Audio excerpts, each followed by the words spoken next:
All right, it's the best day of the week. It's Friday. Friday's always the best day of the week, but I got to tell you, this weekend in particular seems a little bit extra special. It's going to be a fun one. College football playoff getting started last night. Got more college football playoff tonight, and then you got the NFL playoffs throughout the weekend. It's going to be an awesome weekend of football. I can't wait. I'm looking forward to it. And you know what? We're getting the weekend started right here on the Morning Pit with what we do every Friday, the Morning Pitt Mailbag. Love doing these. They're always my favorite Morning Pit to do every week. Hopefully you enjoy them as well. I know I do, and appreciate everybody who submits questions on Panther-Lair.com. So let's jump into it. We got a lot of great questions this week. Some fun ones, actually. You know, who do you want taking the last shot to win a game? Who are some breakout players on the football team? Lots of stuff like that. We cover all the bases: football, basketball, recruiting, transfer portal, all those things. So let's jump into it. Get your questions here on the Morning Pitt Mailbag on YouTube.com/Panther-Lair.com.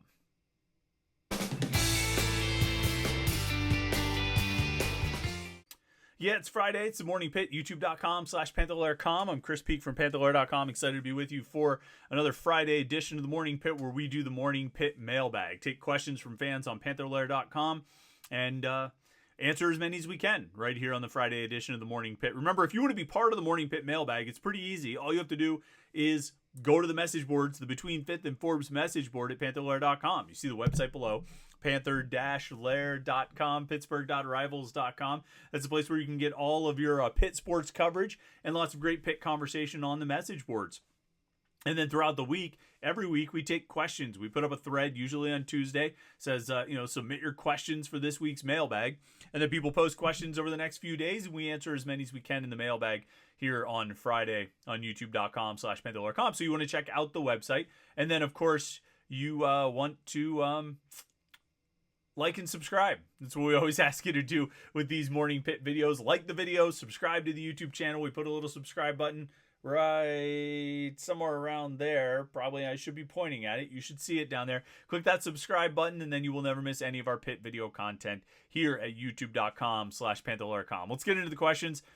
This is the first one. I mean, right off the bat, this is a great question. I could have spent a lot of time thinking about this, and there will be Pitt basketball fans who will say, like, there's no question about this. This is obvious. How would you even have to spend any time thinking about it? But I go back and forth a little bit. This is a great question from Jam05 Pitt. Says, it's late in the second half, and you need someone to drive to the basket and create. Rank in order of preference: Jalen Lowe, Ishmael Leggett, Bub Carrington, Jamarius Burton. Also, do you expect Pitt football to retain its entire coaching staff? This is tough. Like when you think about these four guys, Jalen Lowe, Ishmael Leggett, Bub Carrington, and Jamarius Burton, four very different types of players, four very different skill sets, and guys who did very different things. But they were all capable of making big shots in big moments. Jalen Lowe is the guy who can explode and go really fast and get to the hoop and just sort of float the ball up there in a lot of different ways and get it to fall in. Ishmael Leggett is the smallest bull in a china shop I've ever seen. He's not small, but he will just pummel his way to the basket, fight through it. He was willing to sacrifice life and limb to get the hoop, to get to the hoop and get the basket. And more often than not, he gets it done. Bub Carrington, I think, he was a little bit of a mix of both of those, and also really good shooter from outside. He had a little bit of Lowe's floater ability, although it was with the right hand. I think Jalen Lowe benefits from being left-handed and going to his left. It wasn't something Bub Carrington was all that great doing last year, but he was really, really good going to his right. He would take that contact. He would play physical like Ishmael Leggett, although I don't think he was quite as strong as Ishmael Leggett. But he was big and tall. He had long arms. He had a lot of length. He had a good wingspan, so he could really stretch the ball out. And I think that's sort of one of my lasting images of Bub Carrington is driving and just kind of, really extending to try and get the ball up off the backboard. And the Jamarius Burton, he had some of that Ishmael Leggett, but the thing with Burton is he was deadly with the pull-up jumper, the mid-range jumper. I don't know if it's a lost art or not, but that guy could kill you with those baskets. Who am I taking? And like, you have to set aside recency bias to answer this question. You have to set aside your memory. I think I have to set aside my memory of the Duke game to answer this question, where Ishmael Leggett was like 3 of 15 or something like that. But I might want the ball in his hands. He might not have the biggest variety of things he can do. I think probably Lowe might have the biggest arsenal of tools in that situation to be able to pull up from the jumper or try and drive and float something in or potentially draw contact. But and he doesn't have the length that Bub Carrington had, and the way to how Bub could kind of use that to get baskets. In sort of clutch situations. He doesn't have the pull-up jumper that Jamarius Burton has, but he's as fearless as anyone I've ever seen driving to the basket. He's willing to take contact from multiple players. If those players happen to be, 6'10", 6'11", 7 foot, 7'2", 5-star guys, then yeah, it's not really going to work. But against most teams in America, against most teams in the ACC, and against most of the teams Pitt's going to face this year, it is going to work. And I would say, some of this is matchup dependent, but I would say, given the choice, I might take Leggett because there's just such a determination. And not that those other guys don't have it. Not that Lowe and Carrington and Burton weren't committed. And not that they weren't just absolutely set on getting to the hoop and scoring. Not that they weren't willing to sacrifice everything they had to make a basket. But Leggett, the toughness, the resilience, the fearlessness, and again, not that those other guys played with fear, because I would never assert that, but there's just something a little extra about Leggett. I might get the ball to him and let him drive the baseline. Honestly, drive the baseline and just plow his way in there and either get a basket or a foul, which he's going to get on most nights. He didn't get him much against Duke. He didn't get the baskets or the fouls against Duke, but he'll get them on most nights. And I think I might take him. Now, there are Pitt basketball fans out there that are going to watch this and be like, are you an idiot? And they're going to turn it off right now. They don't care that I'm only 5 or 6 minutes into this thing. They're going to turn it off and be like, that's the stupidest thing I've ever heard. Obviously, it's whoever. Lowe, Carrington, Burton. And in whatever case you want to make for those guys, I'm probably not going to disagree because they're great players. Lowe is a great player. Carrington and Burton were great players. But I think if it's me, despite what happened on Tuesday night, kind of think I want the ball to go to Ishmael Leggett. Think he might be my guy. To the other part of the question, do I expect Pitt to retain its current coaching staff? I think so. And again, Charlie Partridge and Taekwon Underwood, I think they left in January, so nothing's out of the realm of possibility. The NFL regular season is over. You start making coaching hires there. The coaches convention, I forget when it is. It might have been this past week. It might be this coming weekend. I don't know. They say a lot of times that things happen there. But, I don't think any of the offensive guys, I don't think you'll see any changes there because they all, I don't think Pat Narduzzi's going to fire any of those offensive guys. They just got hired last year. The defensive staff, I don't even know who you would look at there. You say, Randy Bates, is he close to retiring? I don't know. He's out on the road recruiting this week. So it kind of looks like they'll keep the staff together. Famous last words. That often goes wrong. I usually say, it looks like they're not going to lose anybody. It looks like they're not going to do this. It looks like they're not going to do that. And they end up, something happens. But right now, it looks like they are going to retain the staff. Another good one. So I like these two questions right off the bat. Ryan1203 asks, early breakout predictions for each side of the ball for Pitt football this year. And that's a fun one too. I tell you, I think this is, obviously last year, I think, all of the linebackers, or certainly Kyle Lewis and Rasheem Biles had breakout seasons. They were probably the biggest breakout player, other than Eli Holstein and, if you want to consider him as a newcomer, Desmond Reed, on defense at least, Lewis and Biles were the biggest breakout players of the season and arguably two of the biggest breakout players on the team. You can make a case for Braylon Lovelace because I think he's going to step into a starting role at middle linebacker, and I think he'll have a really good season, potentially a great season there. So you can make a case for him as potentially a breakout player. I think Cruz Brookins, even though he played a lot, he played in every game. He was on defense in every game. He played in the Delta defensive sub package, got some work in the base defense. I think you can make a case for him potentially having a breakout season. Maybe even if he plays that boundary safety position, maybe even flirting with one of these big tackle totals. Getting up to 90 some tackles or something like that. It's a position that's tailor made for that, and Cruz Brookins might be able to do that. Although he might be able to make some plays against the pass as well. So I might pick one of those two guys. Maybe a young defensive tackle, Francis Brew or Jasir Whittington. If I had to pick one guy, I think it might be Braylon Lovelace, just because I do think he's going to end up being that starting middle linebacker, and I think he'll have a really good year there. Offensively, it's tough, right? I mean, Eli Holstein is not going to have a breakout year. He already did. Desmond Reed isn't going to have a breakout year. He already did. We never really would probably mention an offensive lineman as having a breakout year. The wide receivers, Kenny Johnson can do a lot more than he has. So potentially he could have a huge season, and that could be counted as a breakout year.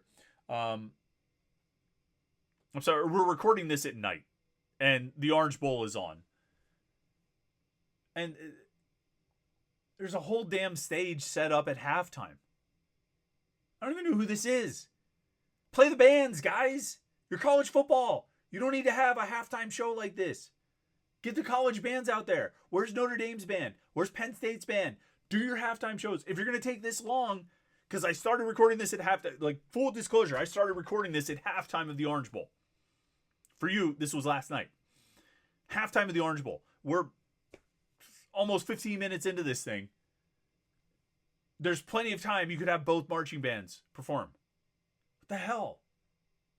Why do you need a rock concert or a country concert? It's probably a country concert. It looks like it's someone singing a song called Whiskey on You. How about you have the bands play? It's college football. All right, done with my rant. What was I talking about? Offensive breakout players. The wide receivers, I think Kenny Johnson could do a lot more. And so maybe if he turns around and catches 65 passes for 1,000 yards, you would count it as a breakout. Ditto Poppy Williams. I guess one of the young receivers, like a Tyreek Robinson, or maybe some of the transfers they're bringing in. They just got a transfer from Louisville, a wide receiver. Maybe him or Andy Jean or Deuce Spann could have breakout years. One guy I'm kind of keeping an eye on, Jake Renda. You remember Jake Renda? Jake Renda missed all of this past season due to injury, but he got a lot of positive talk in the spring. And I think he's an interesting option as a flex tight end, kind of a big receiver who could line up out wide. I think maybe he's a guy to keep an eye on. I don't know. I don't know if last year at this time I would have picked Eli Holstein to have a breakout season or Desmond Reed to have the kind of season that he had. So I'm not really all that sure about what to expect out of the offensive guys this year. And so maybe I'll be pleasantly surprised. Maybe we all will. Chris46 says, how to avoid 3 consecutive false start penalties and not going for it on a 4th and 1 in a bowl game would be my questions. Those are great questions, Chris. We've talked about those quite a bit. Certainly, we've talked about the bowl game question a lot. I don't have a good answer for that. I've never been able to come up with one. I even said it to Jim on the live show on Wednesday night. I was like, Jim, have you heard one person offer, either a coach or just a fan, any person who observes football, offer a good explanation of why you would kick a field goal in that situation? Nobody has it because it doesn't make any sense. It was a bad call. As for the 3 consecutive false starts, this is notable to consider. Pat Narduzzi mentioned it at some point. That it's bad. It's bad. You take 3 consecutive false starts in a and goal situation against Clemson. One of the things he pointed out is they had Terrence Moore in there. They had their backup center in there. And maybe that threw off the timing and cadence of the snap a little bit and led to some of those false starts. Still not an excuse, but maybe that explains a little bit of how that happened. There are a lot of ways you lose 6 games in a row. That's a big one right there. Hogmuncher says, if a certain ACC basketball coach is fired after this year, I don't know, maybe Hubert Davis at UNC, do you see certain prospects reopening their recruitments, or is that a long shot? It's not a long shot. you wonder. It would ultimately come down to how strong the allure of North Carolina is, and how strong the NIL commitments are. I mean, I think Pitt was involved with a guy or two who ended up committing to and signing with North Carolina. In that situation or situations, it was probably a matter of money. And while Pitt was competitive on that front, they got outbid. And so I guess, a couple things there. One, if North Carolina is able to meet its NIL commitments, that'll help them hold on to some of those guys. Two, if those guys do reopen their recruitments, if they chose the money the first time, I don't know what would lead you to believe they wouldn't choose the money again. Maybe it doesn't work out that way. Maybe they have a new perspective going back into the recruiting pool. But I would get. I mean, because your question is, will Pitt have a chance to maybe rekindle some of those situations? I would say. I mean, I can't rule it out. I mean, it's possible. I think there were some strong connections there, strong relationships. But if money was the determining factor the first time, I don't know why that would change the second time. Atwood 409 says, what are Pitt's biggest needs left in the transfer portal? So Pitt, let's see where they're at now. They've got 12 commitments. They got one yesterday. Blue Hicks, wide receiver from Louisville. I'm not entirely sure how to pronounce his first name, but he apparently goes by Blue. So we'll go with Blue Hicks, wide receiver from Louisville, who had his best game kind of his career against Pitt this year. He caught like 6 passes for 60-some yards. Had a pretty good game. He committed. So they've got 3 receivers. They've got a couple offensive linemen. They've got 3 defensive ends. Some defensive backs and one guy who's maybe a DB, maybe a safety, and a kicker. What are the biggest remaining needs? I mean, to me, it's offensive line. To me, the biggest need from the start of the portal window was offensive line. And the biggest need now, still, more than a month later, is still the offensive line. 2 offensive linemen aren't going to cut it. And they had a chance to land another guy who's supposed to visit yesterday, but it ends up that he's not eligible to play college football this year, which puts throws a wrench in his plans to help Pitt. Because I think he was going to go to Pitt. I think he was excited about the possibility of going to Pitt. But even then, I don't think that would have been enough. I don't think 3 offensive linemen in the transfer portal are enough. So that's the biggest needs. But the problem is, I mean, you're coming up on the semester started, and the ad drop period is not that far away. But I mean, you're getting late in the cycle here, and you're starting to run out of time to where maybe you add guys after spring camp in the spring transfer window. I think you absolutely need more offensive linemen, and it almost feels like it wasn't a big enough priority for the staff, which blows my mind. I cannot comprehend how offensive line could not have been priorities 1 through 7 when they came out of the regular season. By the time they were flying home from Boston College, and it should have been before this even, but flying home from Boston College, Pat Narduzzi should have been thinking about one thing. How many offensive linemen can I get? And who do I need to get? And where are we going to get them? That should have been the number one priority from the jump. And it was a priority, but they got 2 guys. And they're turning down other guys. They're canceling other guys' visits because they got their 2 and they're good. And potentially get 3, but then that didn't work out. So that's still the biggest need. It continues to be the biggest need, and it will be the biggest need until they add 3 more, which they're probably not going to do, so that need will go unaddressed. I like this question too, and it's going to be interesting to answer here. A.S. Daniels says, each school shops the portal differently. Some only go high-end Neiman Marcus, all 5 stars. Lots might go just to Macy's for 3 and 4 stars. You could go IKEA, foreign, and things look good. Sometimes the perfect piece or other just stuff to fill up your place. There's Walmart, where you might get something serviceable, but most is crap.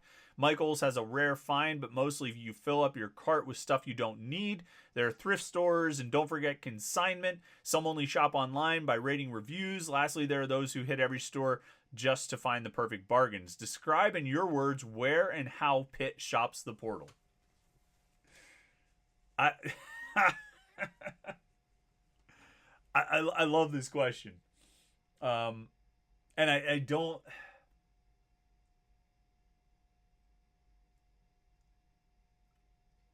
Like, here's the best way I can say it. All right. And like, hear me out. Okay. It's the first thing that came to mind. And the more that I thought, and this was another question, like the basketball one, that I should have like taken a lot of time, put a lot of thought into it, and tried to what's really the best insightful answer here. But the more that as I sit here and think about it, the first thing that came to mind, I think might be my answer. I'm going to say it, and then I'm going to explain why. So hear me out on this, all right? I think Pitt's portal shopping is kind of like going to Aldi. Now, I know you're talking about Neiman Marcus, Macy's, and these kinds of places. You're talking about clothes shopping.